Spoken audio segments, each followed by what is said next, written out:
하루는 제자들과 함께 배에 오르사 저희에게 이르시되 호수 저편으로 건너가자 하시매 이에 떠나 행선할 때에 예수께서 잠이 드셨더니 마침 광풍이 호수로 내리침에 배에 물이 가득하게 되어 위태한지라. 제자들이 나와 깨워 가로되 주여 주여 우리가 죽겠나이다 한데 예수께서 잠을 깨사 바람과 물결을 꾸짖으시니 이에 그쳐 잔잔하여지더라. 제자들에게 이르시되 너희 믿음이 어디 있느냐 하시니 저희가 두려워하고 기이 여겨 서로 말하되 저간 위기에 바람을 명함에 순종하는고 하더라. 아멘. 예수께서 바다 건너편 곧 갈릴리 호수 건너편으로 가자고 말씀하셨습니다. 갈릴리는 어떤 성경에는 바다라고도 하고 호수라고도 하는데 대단히 큰 호수라고 할 수 있습니다. 둘레만 약 53km라고 하니까 한 바퀴 도는데 53km고 남북으로 길이만 21km 그리고 동서로는 약 11km 되는 길쭉한 호수입니다. 이 호수가 낮은 데에는 26m 수심이 호수 물의 깊이가 또 깊은 데는 약 43m 정도까지 된다고 하니까 큰 웅덩이 같은 웬만한 얕은 호수가 아니라 매우 깊은 호수입니다. 그리고 이 호수는 특별한 게 뭐냐면 이 해수면으로부터 아래에 있어요. 호수가 여러분 산 위에 있는 것도 좀 신기한데 이 갈릴리 호수는 아마 지구상에 있는 호수 가운데에서 가장 낮은 데 있는 호수일 겁니다. 해저 약 209m. 그러니까 대략 잡으면 저 63빌딩을 엎어놓은 것 같습니다. 그런 깊이로 쑥 그만큼 낮은 땅에 있는 호수다 이 말이죠. 예수께서 제자들에게 저편으로 건너가자. 그러니까 바다라면은 다른 방법이 있겠지만은 말씀드린 대로 호수기 때문에 방법은 육지로 돌아가서 건너편 갈 수 있어요. 그러면 약 한 25km 될 겁니다. 그러나 가로질러서 가게 되면은 약 11km 정도 되는 바다를 건너갈 수 있어요. 거리상으로 한 2배 이상 돌아갈 수 있는 육지의 길이 있고 배를 타고 바다로 건너갈 수 있는 길이 있다 이 말입니다. 그런데 주님의 선택은 바다로 건너가자, 저편으로 건너가자고 하셨어요. 배에 오르셔서 배 타고 가자 하신 겁니다. 우린 영적 생활이 마치 이와 같습니다. 주님께서 함께 배를 타고 바다를 건널 것인지 아니면 그분이 없이도 갈 수 있는 육지로 걸어갈 것인지 하나님의 도우심 없이도 사는 방법이 있고 하나님의 도우심으로 사는 방법이 있다 하는 말입니다. 영적 생활은 하나님의 도우심으로 살려고 방향을 튼 것입니다. 이미 결정을 끝낸 겁니다. 얼마든지 이스라엘은 저 애굽에서 나와가지고 그 할아버지 야곱 곧 이스라엘이 애굽 들어올 때 길을 다시 거슬러가지고 가나안 땅 갈 수가 있었어요. 그러나 하나님께서는 모세를 시켜서 그 조상들이 걸어왔던 길, 또 많은 사람들이 줄지어 통행했던 그 대로를 택하지 아니하시고 고센 땅에서 홍해를 건너가지고 광야, 사막 깊은 데로 통과해서 아직 사람이 한 번도 가보지 못했던 그 길을 통해서 마침내 가나안 땅 요단강 저편에서부터 동편에서부터 서편까지 들어가는 코스를 택하신 겁니다.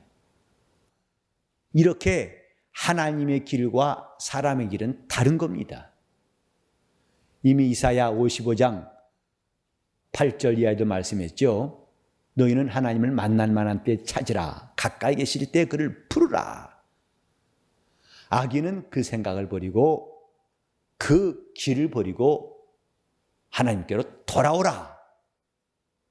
내 생각은 너희 생각과 다르고 내 길은 너희 길과 다르다라고 말씀하셨어요. 하나님의 길과 인간의 길은 다릅니다. 생각이 다릅니다. 그러므로 시편 1편에도 복 있는 사람은 악인의 길을 쫓지 아니하고 죄인의 길에 서지 않는다. 오만한 자의 자리에 앉지 않는다. 누구나 다 옳다고 여기고 많은 사람이 그곳으로 간다 할지라도 그렇게 하지 않는다. 이게 복 있는 사람이에요. 죄인의 길에 서지 아니하고 오직 여호와의 율법을 즐거워하여 주야로 묵상하는 자로다. 오늘 저와 여러분은 이렇게 이전에 믿던 길과는 다른 길을 가고 있다는 확신, 담대함, 또 이걸 실감할 수 있어야 됩니다. 이것이 영적 생활이에요. 이미 이사야 53장 6절에도 우린 다 각기 양 같아서 제 길로 갔거니와 여호와께서 우리 무리의 죄악을 그에게 담당시켰다고 말씀했어요. 우린 각각 제 길로 갔던 사람들이에요.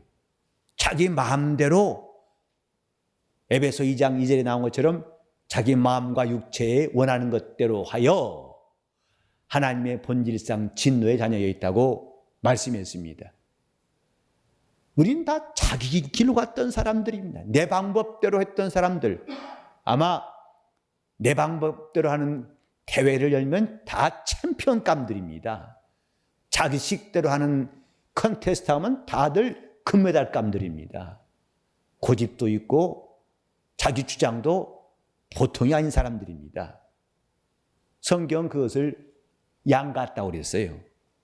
양이라는 짐승이 원래 고집이 세다고 합니다. 고집을 버리지 않습니다.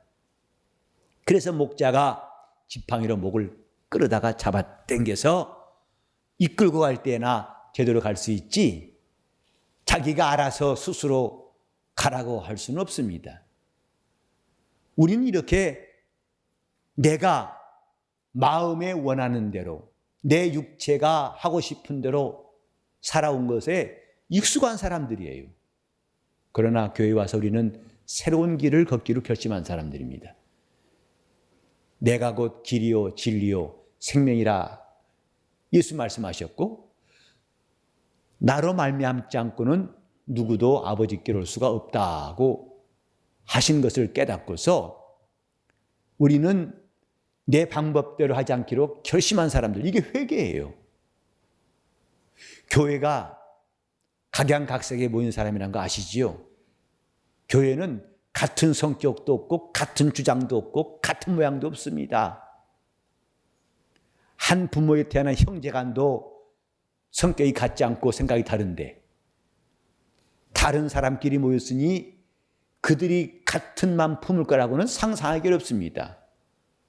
사는 방법도 다르고 살아온 배경도 다르고 배움도 다르고 가정 형편 다 다릅니다. 그런데 사람들이 한마음 되자고 결심하지만 잘 되기가 사실 어렵습니다. 그런데 신기하게도 그렇게 각기 다른 사람들이 하나 되게 하신 것, 이것이 하나님이 살아계신 증거예요. 그 교회의 주님이 살아계신 증거가 뭐냐? 어쩜 그렇게 다를 수밖에 없던 사람들이 한 가지로 기도하고 한 가지로 순종하고 함께 찬송하고 함께 성경 읽고 함께 봉사하고 함께 애쓰는지, 이렇게 복종케 하신 이가 계시기 때문에 교회는 하나라고 할 수 있어요. 그분이 살아계시기 때문에 하나 될 수 있고 그분의 말씀에 순종할 때에 비로소 교회는 하나 될 수 있는 것입니다. 오늘 저와 여러분이 지금 영적 생활한다고 할 때에 그것은 내 길을 택하지 않았다는 것을 말하는 거예요. 그래 교회 와서 우리는 내 길을 버리는 연습을 하는 겁니다. 내 주장을 버리는 방법. 이것이 영적 생활을 잘하는 방법이에요. 여러분 영혼이 잘 되는 방법입니다. 여러분이 주님을 만나는 방법이에요. 여러분이 그렇게 사모하는 복 받는 방법이에요. 내 길을 버리는 것. 자, 복 받는 방법. 그러면 내 길을 버리는 것. 복 받는 방법. 내 방법을 버리는 것. 이렇게 흔들 정신이 없으면 안 되죠. 같은 말이에요, 이게. 자, 내 방법을 버리는 것. 네, 복 받기가 조금 힘드신가 보죠? 복 받는 방법. 그거거든요. 근데 그렇게 하면 손해본 것처럼 생각하니까 그래서 주님과 사이의 간격이 좁혀지지 않는 겁니다. 그래서 변화가 없는 거예요. 마치 내 방법 버리면 저 사람이 이익을 보고 나는 손해볼 것 같다 하는 판단 때문에 주저주저하고 빵설입니다. 그러나 우리는 분명히 깨달아야 됩니다. 주님은 나를 따라오너라 했어요. 마태복음 16장 24절에도 아무든지 나를 따라오거든 자기를 부인하고 자기 십자가를 지고 나를 쫓을 것이니라. 자기를 부인해야 된다고 말씀했어요. 내 자신을 시인하고 주장하는 만큼 주님과는 멀어지는 거예요. 복과는 멀어지는 것이고 은혜와는 멀어지는 것이고 생명과는 멀어지는 겁니다. 신령한 것과는 멀어지는 겁니다. 다시 복 받는 방법. 예. 자, 나의 길을 버리는 방법. 복 받는 방법은 그러니까 주님이 우리에게 말씀하신 것은 나를 따르라 하신 거예요. 곧 내 길을 버리고 내게로 돌아오라. 설교를 참 많이 듣습니다마는 이런 말씀이 자기 마음에 쏙 들어오는 그 순간부터 변화가 일어나요. 저는 어떤 사람하고 대화해보면요. 말로는 분명히 알아듣겠다고 그래요. 근데 정작 본인이 말한 거 들으면 내 말하고는 정반대 말이에요. 아직도 내 말을 못 알아듣는 거예요. 근데 목사님 말씀 다 이해했다고 그래요. 그러면 어디 당신 생각 말해 보시면 제가 말하기 전과 똑같아요. 그래서 참 말이 힘들구나 생각해요. 그래서 목사가 같은 설교를 다음 주에 또 해도 괜찮겠다고 생각해요. 다음 주에도 주보에 똑같은 제목, 똑같은 본문, 똑같은 설교에도 괜찮다. 왜? 다 알아들었다면 그렇게 못할 터인데 이렇게도 아직 네네네 하고 들어오면 또 제가 말하기 전에 했던 걸 똑같이 하고 있다 이 말입니다. 자, 우리는 이제 지혜롭게 합시다. 내 길을 버릴 때에 그게 복 받는 방법이에요. 여러분 영혼이 정말 주님의 간섭을 받고 주님의 인도하심을 원하신다면 이것부터 시작해 보세요. 내 식대로 하는 것을 이게 지금 내가 하고 있는 게 내 식이었는가 아니면 옛날에는 없던 식이었는가. 여러분 이걸 하나하나 살펴보세요. 예배하는 자세도 그렇고 이전의 방법과 똑같은 건지 아니면 이전과는 확실히 다른 것인지 여러분이 그 분별할 수 있잖아요. 앞으로 우리 교회는 이제 20분 전에 와서 미리 앉아가지고 주일 낮 예배도 그렇고 오후 예배도 그렇고 미리 와서 앉아있는 것이 하나의 캠페인이 됐으면 좋겠어요. 앞에서 찬송 인도하는 사람이 그만 들어오세요. 카페에 있는 사람 다 들어오세요. 이런 말 할 필요가 없이 각각 다 예배 시간에 미리 와서 기도하고 그건 여러분 전에 안 했던 일이고 해보려 했지만 안 됐던 거 아닙니까? 이제 해보세요. 내가 내 길을 버렸다고 하는 것을 여러분 자신도 인정할 수 있도록 내 방법을 포기했다는 것을 스스로 인정할 수 있도록 거기서 하나님의 역사가 있음을 우리는 기억해야 됩니다. 내 길을 버릴 때까지 주님은 기다리시는 겁니다. 내 생각을 바꿀 때까지 주님은 기다리시는 거예요. 그분도 인내하시면서 기다리시는 겁니다. 갈릴리 바다 건너편으로 가시는데 주님의 선택은 배에 오르사 건너가자 하신 겁니다. 아마 웬만한 사람 같으면 좀 멀더라도 돌아갑시다. 그러니까 주님이 도움 없이도 갈 수 있는 땅 위를 걸을 것이냐, 아니면 꼭 주님이 함께 하셔야만 그럴 수 있는 물 위를 걸을 것이냐, 이 선택. 신앙의 선택은 주님과 함께 가는 길을 택하는 겁니다. 그래서 그분이 기뻐하시는 길을 내가 택하려고 용감하게 우리는 결심을 해야 됩니다. 이제 주님께서 말씀하신 대로 배를 저어서 갈릴리 바다를 건너가는데 갑자기 광풍이 호수에 내리칩니다. 갈릴리 바다에는 이렇게 예상할 수 없는 돌풍이 종종 일어난다고 그래요. 그래서 일기예보처럼 미리 오늘 바람 불 것입니다. 바람이 셀 것입니다. 이것이 통하지 않냐고 그 평온한 바다에 갑자기 골바람이 몰아치면서 풍랑이 일어나가지고 이렇게 멀쩡한 하늘이 갑자기 막 먹구름이 끼면서 광풍이 쳐서 조금 전에 멀쩡한 날씨가 무색할 만큼 그런 일이 일어난다고 합니다. 예수님이 타고 가시던 배에도 갑자기 광풍이 일어나서 호수로 내리치매 물이 배에 가득한데 그때 예수께서는 잠이 드셨더라. 우리는 주님이 함께 가시는 것으로 주님이 그 배에 계신 것만으로서 만족할 것이 아니라 주님으로 일하시게 하는 방법이 중요하다는 사실을 이 본문에서 깨달을 수 있어요. 사람들이 보통 말합니다. 우리 교회는 주님의 교회입니다. 주님이 머리 되십니다. 주님이 주인 되십니다. 그러나 그분이 주인 노릇을 하게 해야만이 그게 주님의 교회예요. 그래서 초대교회는 사도행전 9장 31절에 보니까 주를 경외함과 그랬어요. 주를 경외함과. 경외라는 것은 그분을 인정하는 겁니다. 그분을 신뢰하는 겁니다. 그분을 존경하는 겁니다. 이렇게 배에 그분이 계실지라도 그분으로 일하시게 하지 않으니까 주님은 잠이 드셨어요. 그분이 물론 행로에 권하시기도 하지만 그분이 하실 일이 없어요. 잠이 드셨더니 배에 물이 가득하게 되어서 위태할 때에 제자들이 나와서 주님을 깨웠어요.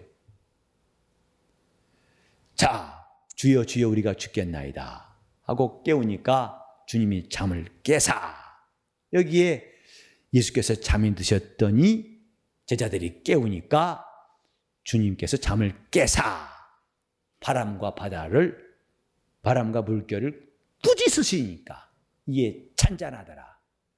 정말 저는 누가복음을 읽을 때마다 제가 누가복음에 대한 특별한 관심이 있는 것은 누가는 아주 사실적이면서도 체계적으로 예수가 행하신 일을 기록했는데 마치 수학의 공식 같아요.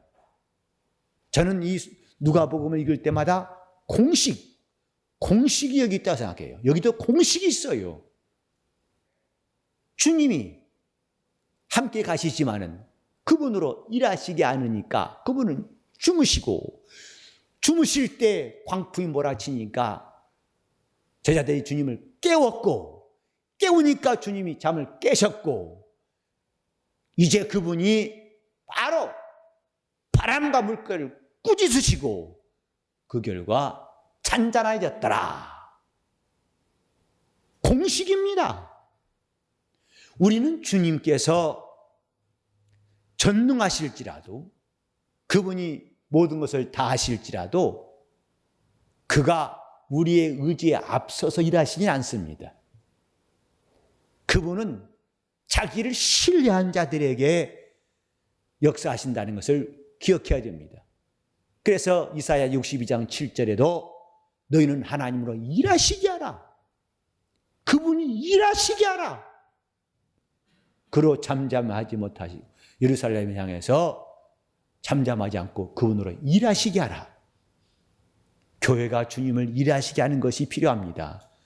우리는 주님의 교회요. 그래서 우리는 이렇게 하나님이 역사하셔서 새 예배당도 주셨고 그랬고 이것이 점점 하루 이틀 지나고 한 달 지나고 과거의 일로 돼서 다시 또 주님이 일하시는 일이 없다면, 주님이 주무시게 한다면 이것 또한 나중에 바람직한 일은 안 나올 겁니다. 주님을 일하시게 하라. 주님을 깨우라.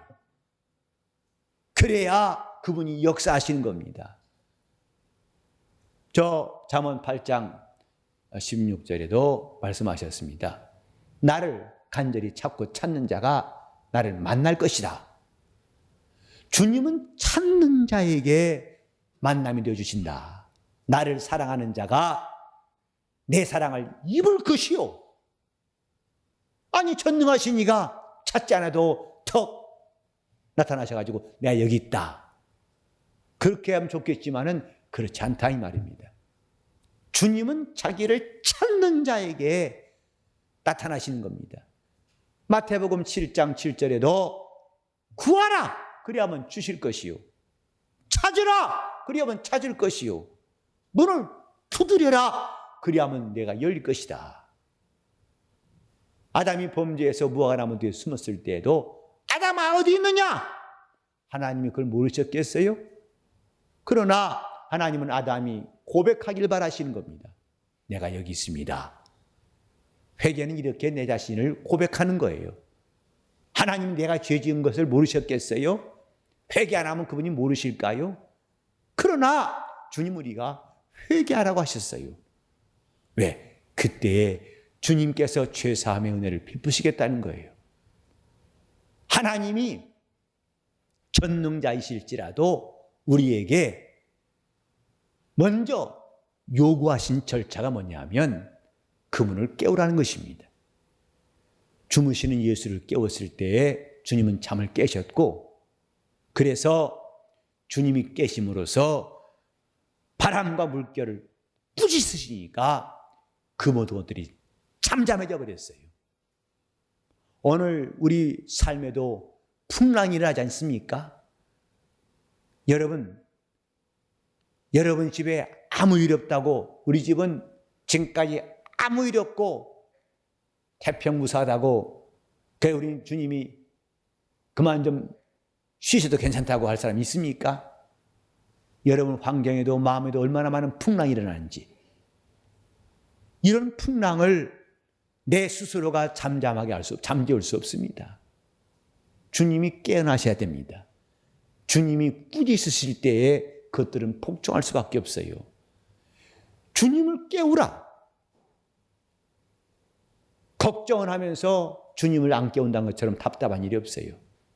근심을 하면서 주님을 깨우지 않는 사람도 있습니다. 이것은 참으로 안타까운 일이에요.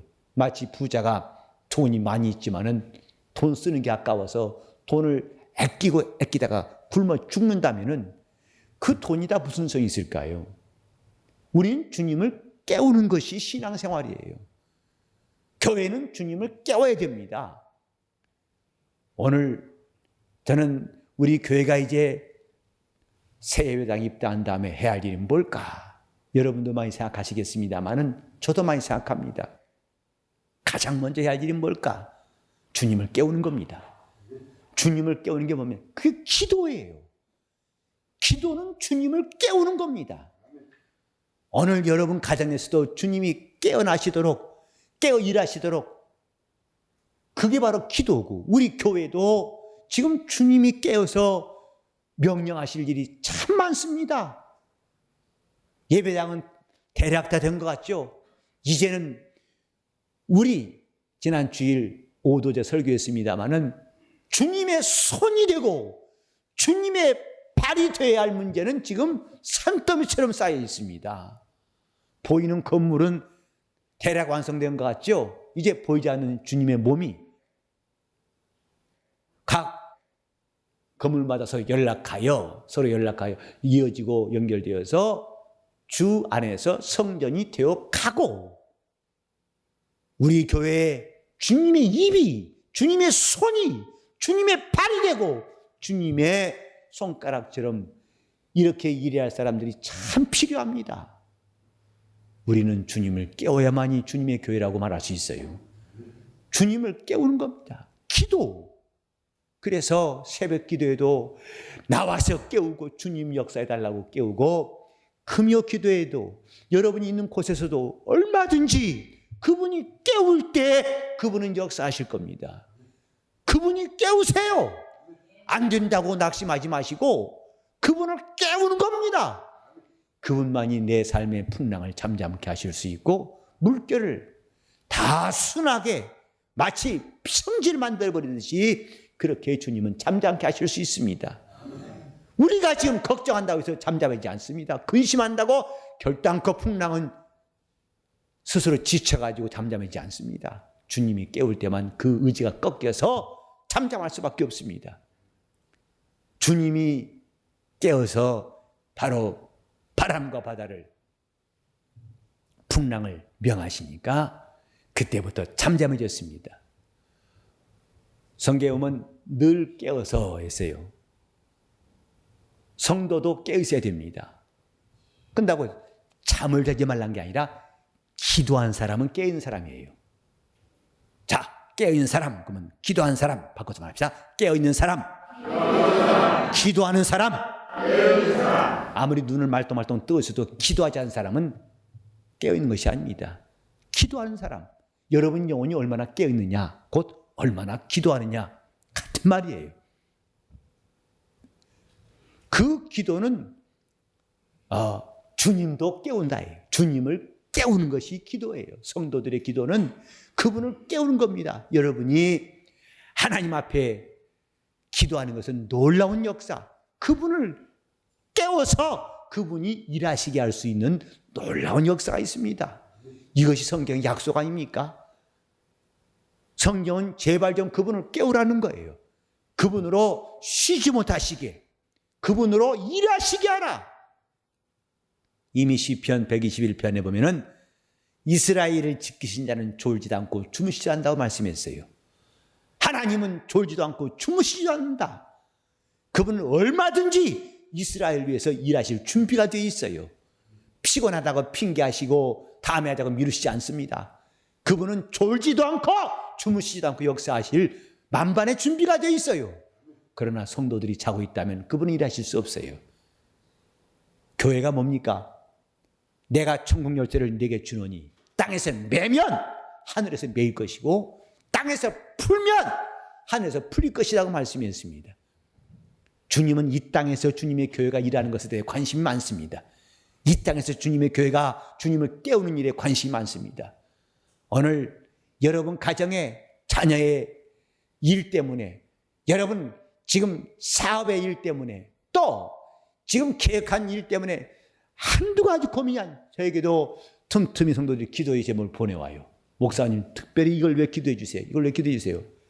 저는 그럴 때마다 이렇게 문제를 공개하는 것이 고맙기도 하지만은 정말 겉으로 볼 때는 멀쩡하나 그 속에 이렇게 힘들고 답답한 일이 있구나 하는 것을 그때 비로소 깨닫습니다.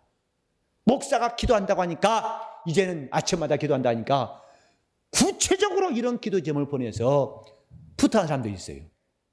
거의 편지 쓴 장문의 편지같이 해서 말이에요. 그건 잘한 거예요. 주님을 깨우려고 해보세요. 그래야 주님이 도우시는 겁니다. 여러분이 아무리 겉으로 멀쩡해도 주님을 깨우지 않으면 여러분의 별로 다 변화가 없을 것입니다. 주님을 깨웁시다. 우리는 이제부터 주님을 깨우는 사람, 내 영혼아 깨어라. 꼭 내 영혼이 기도함으로 깨우는 겁니다. 내 영혼이 살자. 어떻게? 말씀에 순종함으로 영혼이 사는 거예요. 다 같이 합시다. 기도함으로 내 영혼이 깨어있고, 말씀에 순종함으로 내 영혼이 살아있다. 여러분 영혼이 살아있다는 실감은 말씀에 순종할 때에 느낄 수 있어요. 여러분이 과연 깨어있는지는 기도하는 사람만 알 수 있어요. 다시 합시다. 내 영혼이 기도함으로 내 영혼이 깨어있고, 내가 기도함으로 영혼이 깨어있고, 말씀을 순종함으로 영혼이 살아있다. 여러분 깨어있다는 게 결코 관념이 아닙니다. 실제 상황입니다. 여러분 깨어있다면 주님이 역사하실 거예요. 여러분이 살아있다면 주님은 여러분의 하나님 되실 것입니다. 살아있는 방법, 하나님 말씀으로 사는 겁니다. 깨어있는 방법, 기도하는 겁니다. 이렇게 갈릴리 바다에서 주님을 깨웠던 역사를 성경은 왜 기록했을까? 오늘도 우리 삶은 갈릴리 바다와 똑같습니다. 이미 우리는 저 육지로 돌아서 2배 이상 먼 거리를 가지 아니하고 주님과 함께 무리를 걷기로 선택한 사람들, 이게 신앙인들입니다. 이제부터 우리는 그분을 깨울 수, 그분이 쉬시지 않고 그분과 함께 깨어서 바다를 다 건너갈 수 있도록 주님을 깨우는 담대한 신앙인, 기도의 사람 될 수 있기를 예수 이름으로 축원합니다. 자, 다시 한번 내 영혼아 주님을 깨우자 하면 내 영혼아 주님께 기도하자 이렇게 합시다. 내 영혼아 주님을 깨우자. 내 영혼아 주님께 기도하자. 이렇게 정신없으면 못 깨우지 어떻게 깨우려고 그래요. 내 건 내가 할 테니까 여러분 거 하세요. 내 영혼아 주님을 깨우자. 네. 기도할 마음이 있네요 확실히. 자, 다시 한번 같이 합시다. 내 영혼아 주님께 기도하자. 이상 기도하실 때 주님, 나와 내 가정이 주님을 깨우는 가정 될 수 있도록, 내 심령이 주님을 깨울 수 있도록 주여 내가 기도한 사람이 되게 하시고 이 풍랑을 잠잠케 하신 주의 역사가 오늘부터 계속될 수 있도록 다시 합심해서 통성으로 기도하시겠습니다. 하나님 아버지, 우리가 주님 말씀을 듣고